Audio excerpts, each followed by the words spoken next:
एवढ्या वर्षांपासून आपण चालवलेला बिझनेस.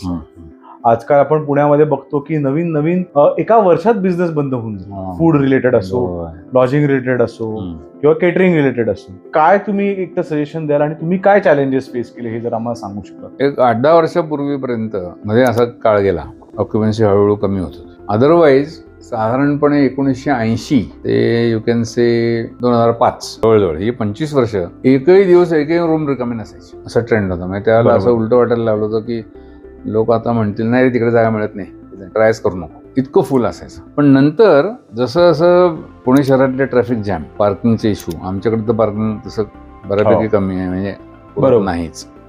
आणि IT सेक्टर इकडचा, त्यांना ते तिकडचं 5 स्टार सगळं कल्चर, तिकडची सवय जास्त लागली.